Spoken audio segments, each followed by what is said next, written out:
Namo Amida Butsu, Namo Amida Butsu, Namo Amida Butsu, Namo Amida Butsu.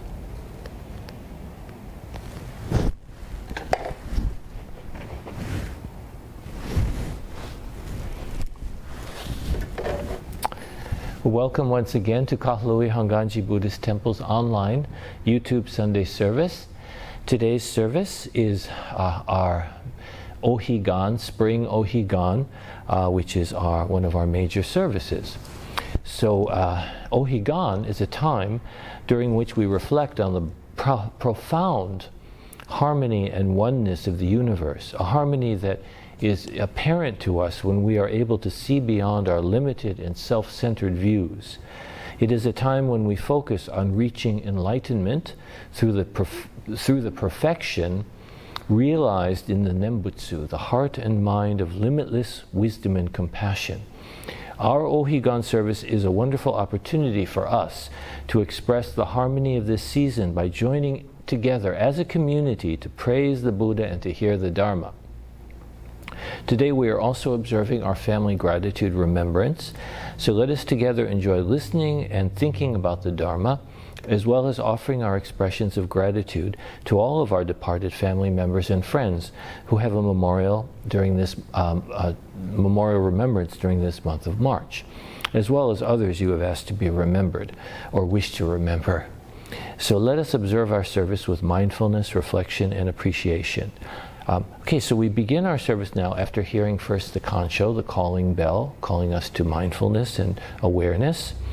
And we'll begin our service with the Vandana and Tisarana, which is the praising the Buddha and the Buddha's enlightenment, and then taking refuge in the Buddha, Dharma, and Sangha. This is one of the most ancient of all Buddhist chants, I think. And then following that, we will have the aspiration for today's service, and then we will chant the Sutra 12 Homages, which is the English version of Junirai.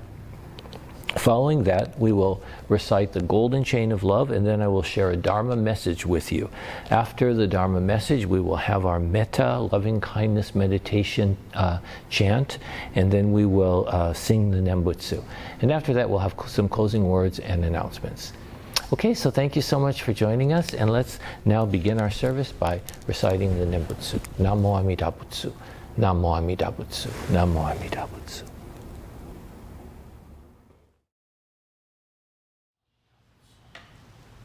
Namo Amida Butsu, Namo Amida Butsu, Namo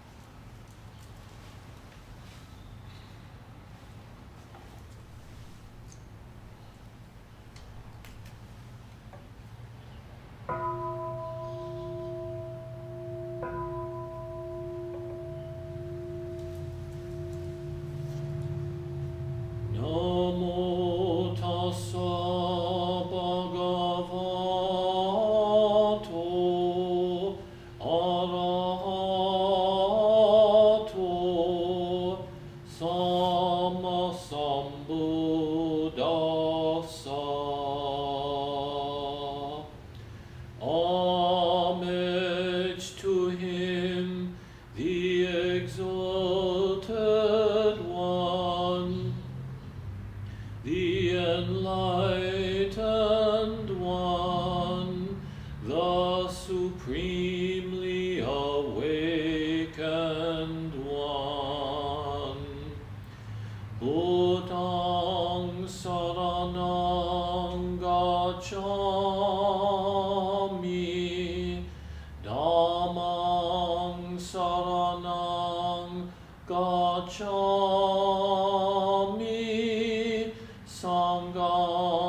Namo Amida Butsu, Namo Amida Butsu, Namo Amida Butsu.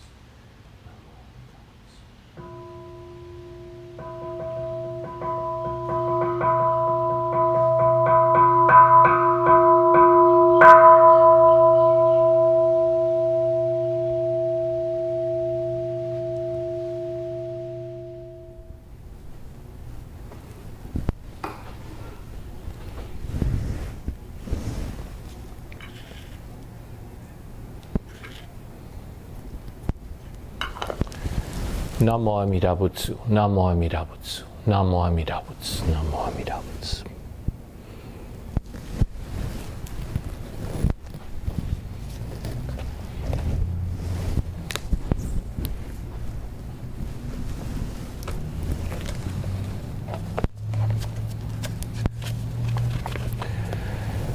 We gather together for this spring O-Higan service in the spirit of harmony and oneness, and aspire that our minds and hearts be always guided by compassion.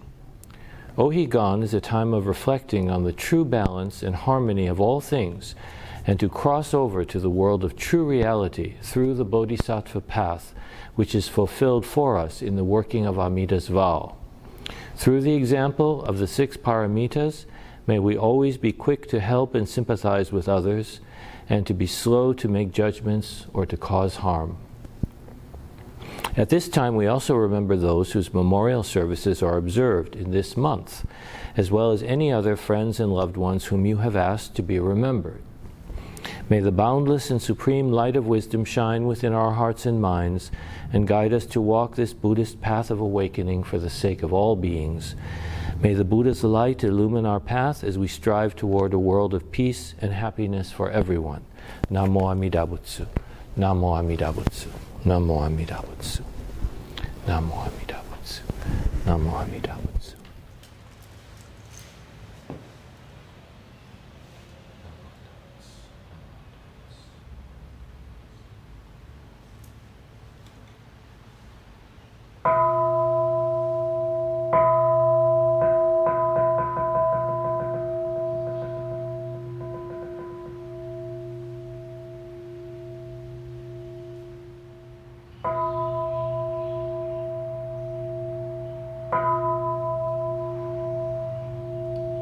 Gods and men all bow in awe to Amida the revered, in Buddha's wondrous pure land. Bodhisattvas gather round, golden form like the mountain king, steadfast like the elephant's pace, Buddha's eyes like the blue lotus. Thus I bow to Amida, Buddha's form round like the moon, bright like 1,000 suns and moons, Buddha's voice like the nightingale. Thus I bow to Amida, Buddha's figure on Kanon's crown, adorned with wondrous features. Buddha subdues evilness. Thus I bow to Amida, beyond compare Amida's pure, virtue shining clear like space, all benefit from Buddha.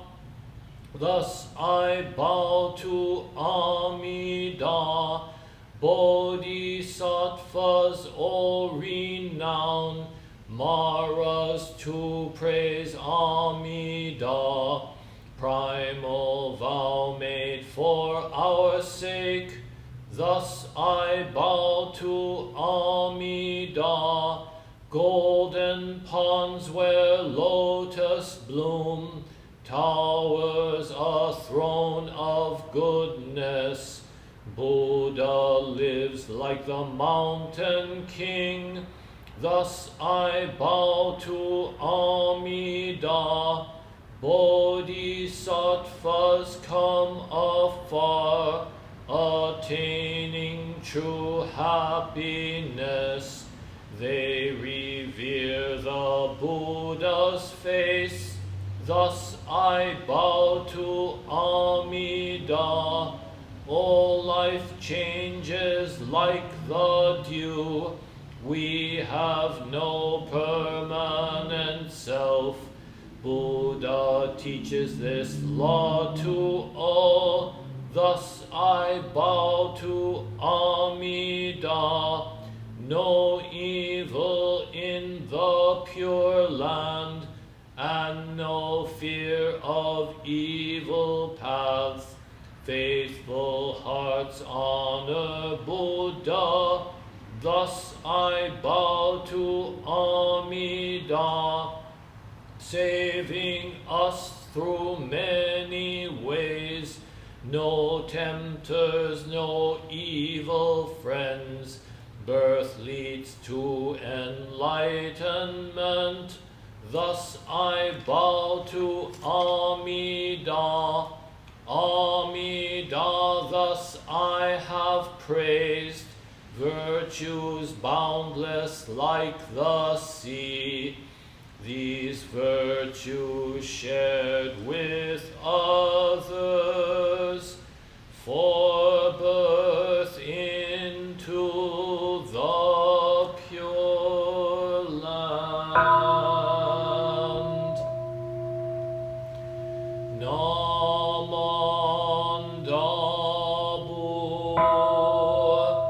Namandabu, Namandabu, Namandabu, Namandabu, Namandabu.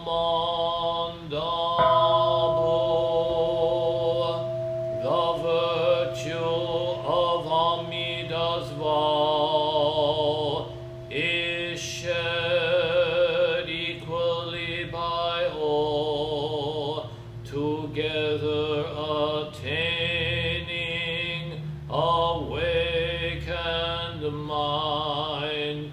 We are born in the land of peace. Namo Amida Butsu. Namo Amida Butsu. Namo Amida Butsu. Namo Amida Butsu. Namanda, Namanda, Namanda, Namanda Butsu.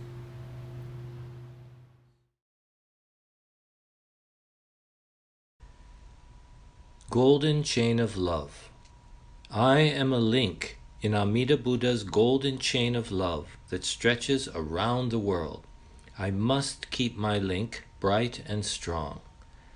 I will try to be kind and gentle to every living thing and protect all who are weaker than myself.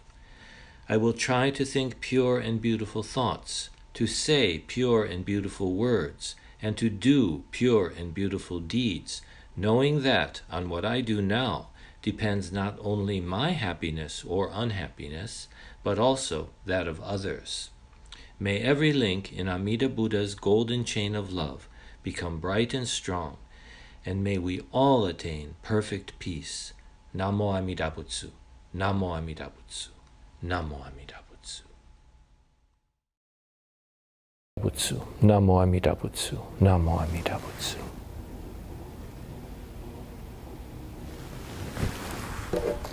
So, as I introduced at the beginning, we are observing O-Higan today. So O-Higan, or the word Higan, means other shore, or crossing over to the other shore. And other shore has to do with, it's a reference to enlightenment, or more correctly, awakening. So what does that mean? We human beings, are quite self-centered, selfish really.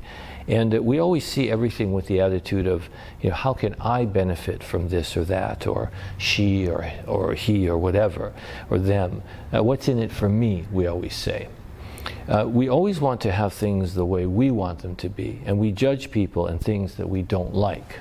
People who, things that are not the way we want them to be.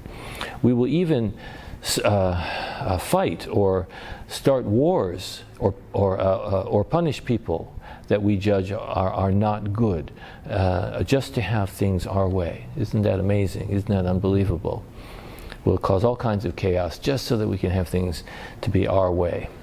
If we don't do it individually, we do it in groups, as nations or, ethnicities or whatever it is. But we're always, kind of upset things aren't the way we want them to be. So we express anger and rage.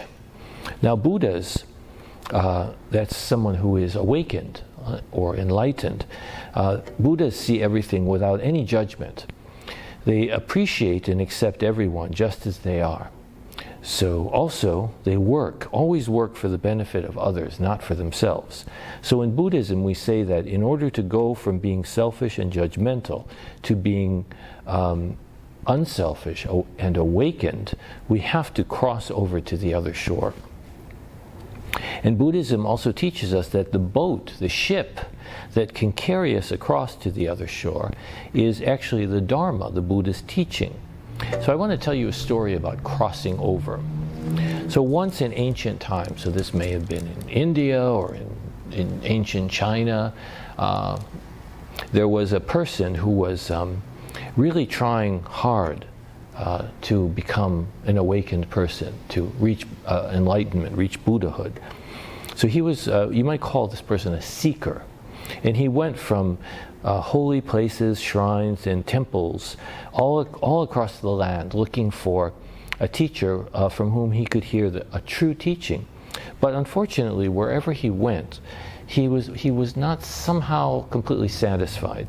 He would hear teachers who talked about how the only way to attain enlightenment is to become a very good person. So that sounded okay on the surface, but he thought about it and he realized he didn't know how to become a better person than he was. He didn't know how to become a really good person.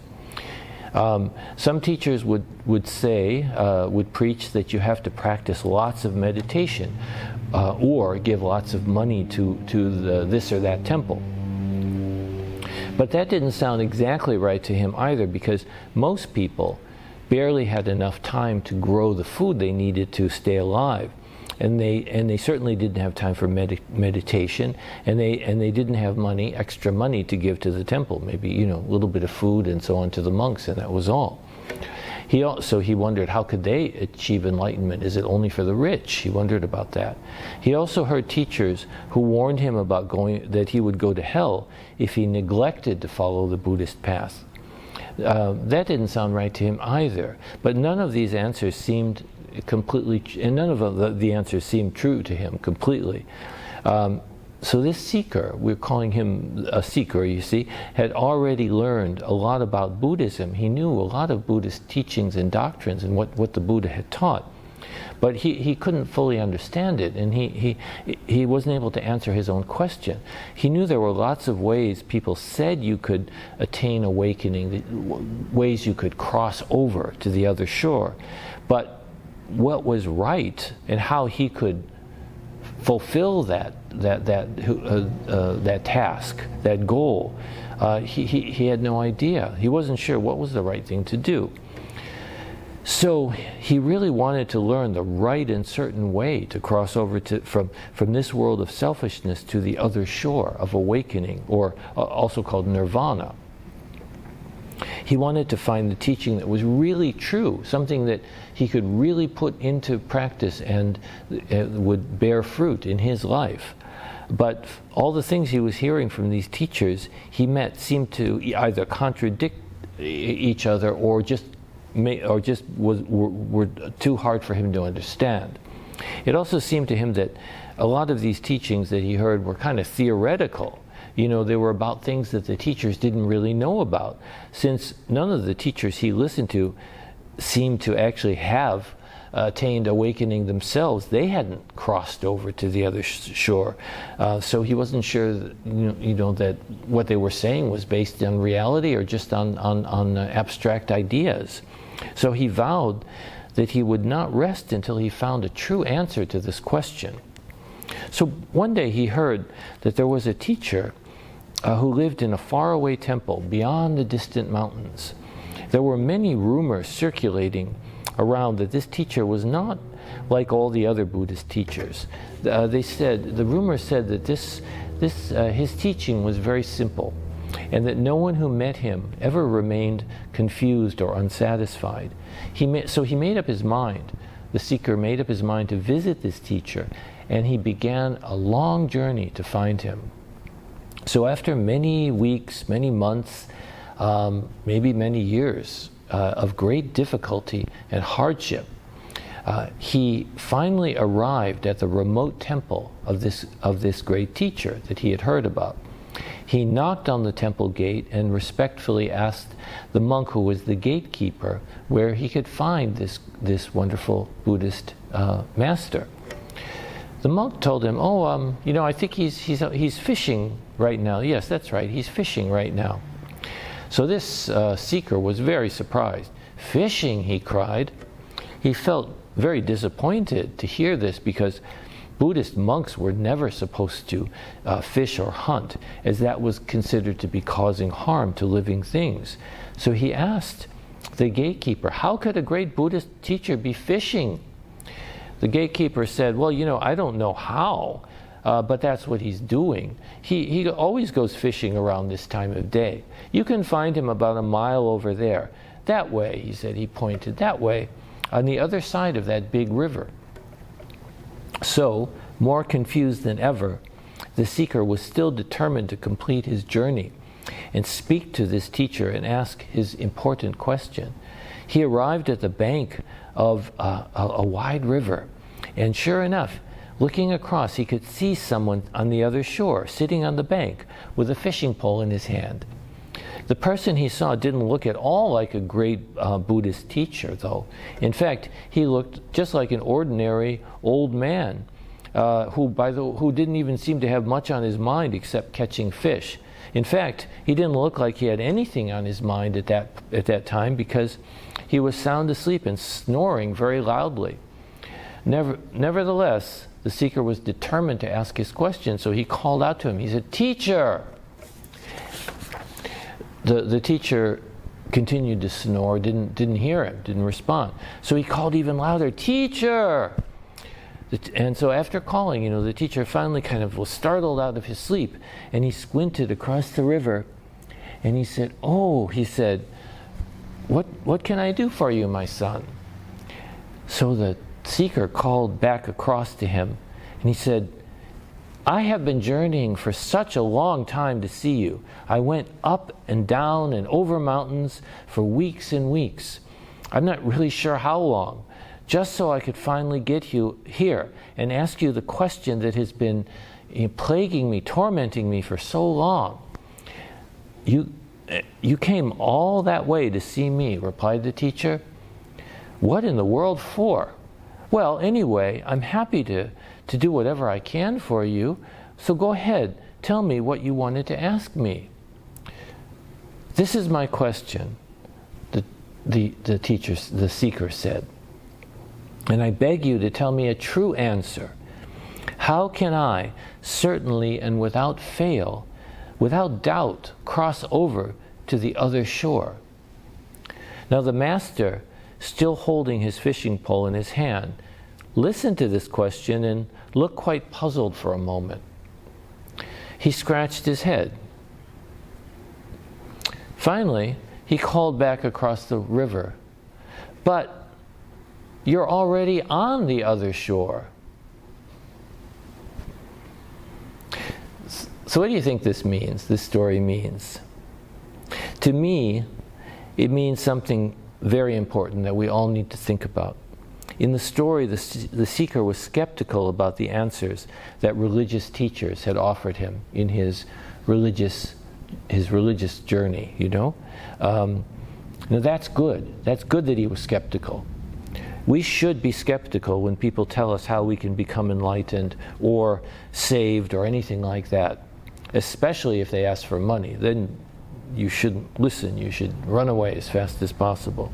But the seeker's problem was that he wanted certainty. He wanted a clear path to fulfillment in his life. He was thinking of the goal. How do I get there? He wanted to know exactly how to fulfill his own life, to go from this world, which he had judged to be not a good place, not a good world, not good, to another world that he dreamed of, which he thought was the meaning of the other shore.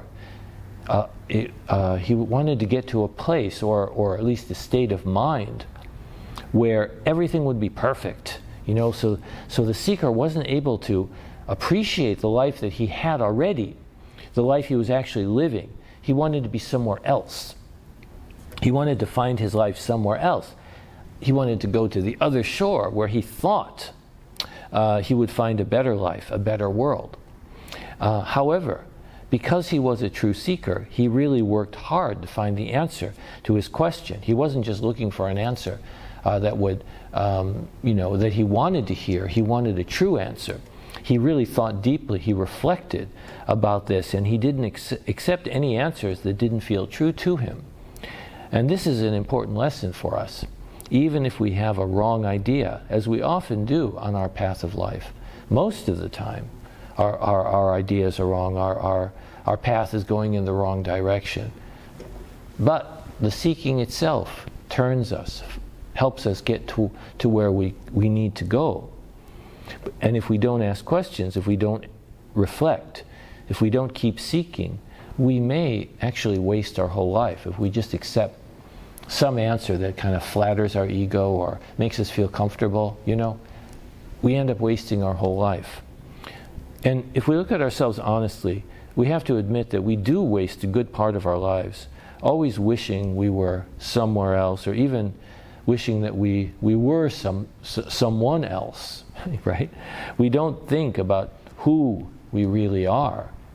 We just always wish and hope for something better to come along, It's not necessarily a bad thing to look for something better in our lives, of course not. But it can be a problem if we don't ask what it is we're really looking for and what it is we really need. Also, we spend a lot of time in our lives yearning for that special thing or person or achievement that we really want and we believe that we must have if we are to be happy in this life. We all do that. We're all wishing for something to happen that's going to make me happy. It's okay too, right? I mean, we have to wish for things and seek, strive for certain things in our lives. But the danger is always that in wishing and yearning for something that we want to come our way, we might actually miss out on our real life. Living this way, we may end up spending all of our time just complaining that things are not as they should be, as we think they should be. Or maybe we might spend our whole life just dreaming our life away. We may never notice that the most wonderful thing we can ever have is the gift of life that we already have right now at this very moment. The truth is, right now is really the only time we ever have to live. We don't ever have any guarantee about next year or next week or the next minute even. So the teacher in our story was really a true teacher, you see. He didn't pretend to have anything to teach. He just enjoyed each moment of his life fully. That moment he happened to be fishing and he was totally at peace. But even if he was enduring a bad or painful moment in his life, I think he would still have appreciated his life and been at peace. So when he said, "But you're already on the other shore," it wasn't just about being on the opposite sides of the river, as they were, of course. That's the funny part, Our lives are always already completely whole and totally fulfilled if and when we appreciate the priceless gifts we are always receiving in life from our family, our friends, the plants, the animals, the sun, the wind, the rain, from the whole world, from all of life. So I think that when we talk about crossing over to the other shore, we are not talking about escaping from this life, but about appreciating the world and our life in it. To live the Buddhist life, to walk the path of awakening, is not to get or arrive anywhere. It means realizing the immensity and the gift of the life we are living and naturally expressing our gratitude. It means saying yes to life. That's Nembutsu. Amida Buddha is really life, just as it is. So I hope we will always live that life of Namo Amida Butsu throughout our lives, always realizing that we are indeed already on the other shore. So thank you very much for listening. Please join me in Kansho as we recite the Nembutsu. Namo Amida Butsu, Namo Amida Butsu, Namo Amida Butsu.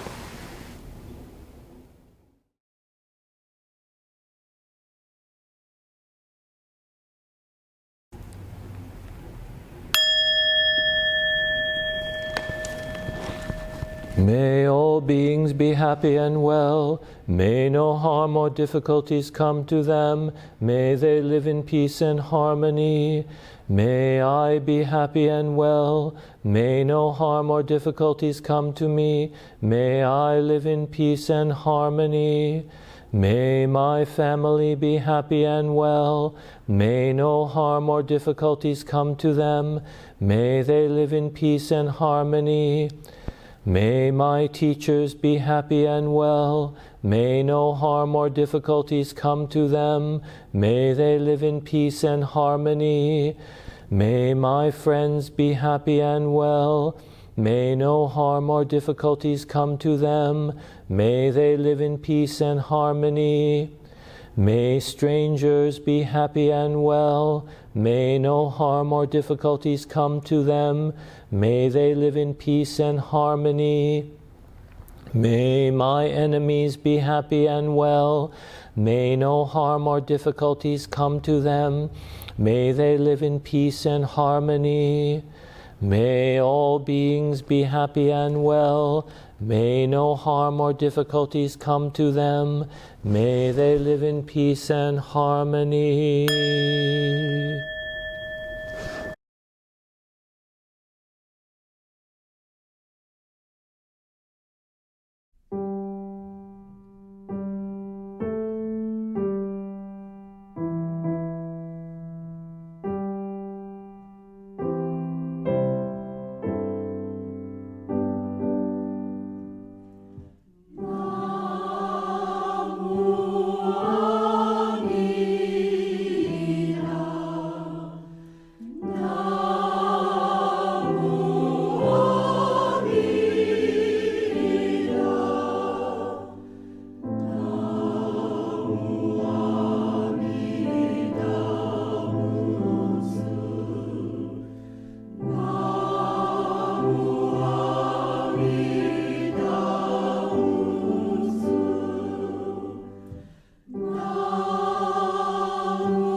Well, thank you so much for joining us today, and I hope today's service was helpful and meaningful to you in some way, that maybe kind of give you something to think about in the week to come. Just a couple of announcements. We have next week we have our Hana Matsuri, Buddha's birthday flower festival, and that is one of the kind of more joyous observances in our Buddhist temples, and so that will be an in-person service, and we will also have a video as well. Okay, so the following week there will be no service. That will be April 10th. April 3rd is our in-person and YouTube Hanamatsuri service, and then April 10th will be the what is called the Central Maui Hanamatsuri celebration, and this and so there will be no YouTube service, and there will be no in-person temple service. There will be a Zoom observance for this. So if you're interested in that, please give a call or drop an email to us here at the Kahului Hongwanji, and we will send you the link for the Central Maui Hanamatsuri celebration. Okay, so thank you very much once again for joining us, and let's conclude our service by reciting the Nembutsu. Namo Amida Butsu, Namo Amida Butsu, Namo Amida Butsu.